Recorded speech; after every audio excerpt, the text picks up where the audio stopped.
couple weeks ago, I actually started like training and playing some pickup and just seeing what the overall feel of it was. But it's gotten a lot better. I'm probably about 85, 90% right now. So When do you think you'll get back to 100? it'll be achy and a little sore and stuff after I play. Always, that's kind of expected. Probably for the next month, I would imagine. But I mean, it's not really any restrictions or anything that I'm on. So it really feels 100. It's just the achiness to it, but it should be fine soon.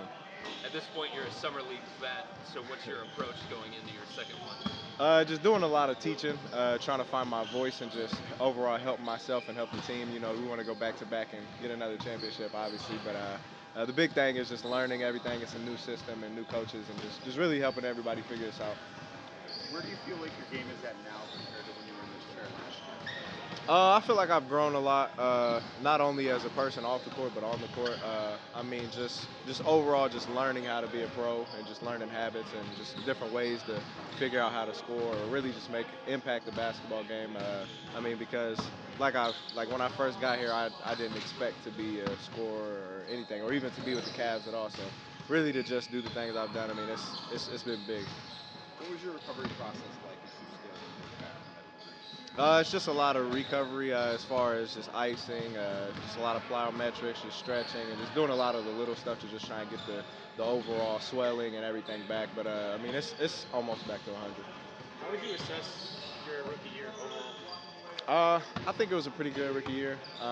It was a pretty unexpected one too because you know obviously with a lot of the injuries and everything we had, I had to step up and perform in a role I didn't expect, and but it was pretty fun though. Knowing what you had to come into your rookie year, not knowing that you're going to get a lot of playing time and then getting a lot of playing time, how do you think you were able to mature over your first year? I typically credit that a lot to my 5 years in college. I mean, I kind of played every role you can play. I went from being a bench person to the lead person on the team, just having to do almost everything. So it really just gave me a feel for everything you would need to do to be on a good team. And coming into the NBA, I figured I'd be a role player. So it was something I kind of was used to and just understood that it'd be part of my future. Obviously, as a competitor, you want to be out there for the playoffs. Seeing how far your guys went this past year, how hungry are you to get back to that level again next year? It'd be big to get there next year. I mean, like you said, the injuries and everything to happen like that at that time is, I mean, it hurt us a lot. But I mean, I feel like our guys went out there and did everything they could. But it'd be good to get back there again. What level of interaction, if any, have you had with Kenny Atkinson at this point? We talked a little bit. He's obviously been overseas a lot with the Olympic stuff. So, but I've talked to him a lot, texted him, and just tried to get a better understanding of him. And everything I've heard about him has been nothing but good, and just the way he likes to coach and his style and everything. So it should be a fun year, I think. Has he given you any kind of indication in those conversations about like an outline for the things that he wants from you this summer?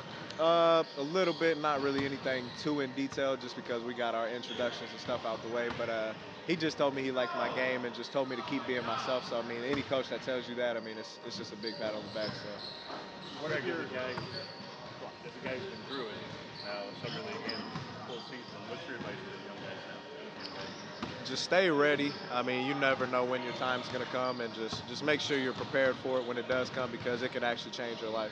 How much, like, summer league, really, it's not about winning it, but how much did winning it matter? How much did that change how you went into the season? I feel like it put a big light on a lot of things. Not, I mean, I feel like a lot of people see summer league as just like a preseason, a lot of preseason games, but it can show like some weaknesses and strengths in some people, and it can obviously like us going that far and nobody expecting us to do that. It can open some eyes, and it just helps players just be seen around the league. So I feel like it was helpful for sure. What are your initial impressions of Jordan Ott as a coach? You said of who? Jordan Ott. Oh, I feel like he's a really good coach. I mean, he's hands on, he's simple to talk to, and he just makes everybody's lives easier. And just some of the things he's implemented as far as the offense and defense, it's just great. And he's a great listener. So anything we have questions or anything we need to talk to him about, he's hands on with it. So it's been good though. You've typically been somebody that snuck up on people as far as like the scouting report. Now that people know what's coming, are you looking forward to that challenge and responding to how they adjust? Definitely. It's going to be interesting to see the different ways I'm challenged in all the ways. I mean, especially it's a long season, so it'll definitely be interesting to just see what teams throw at me and just the different things in that aspect. What was your reaction when you heard that Donovan resigned? I kind of, I don't know, I kind of expected him to. I mean, I just felt like who wouldn't want to be the number one option, and you get all the money you could want. But I mean, I was excited. You know, I texted him, I told him congrats and everything, and I mean, I know he was pumped. So I mean, it was just a big thing for us because I mean, everybody knows what he can do and the things he can do for this team as far as just on the court, off the court, and just helping people is just it's big for us. Hey, Craig, as a follow-up, expecting teams to come at you differently this year than they did in the past.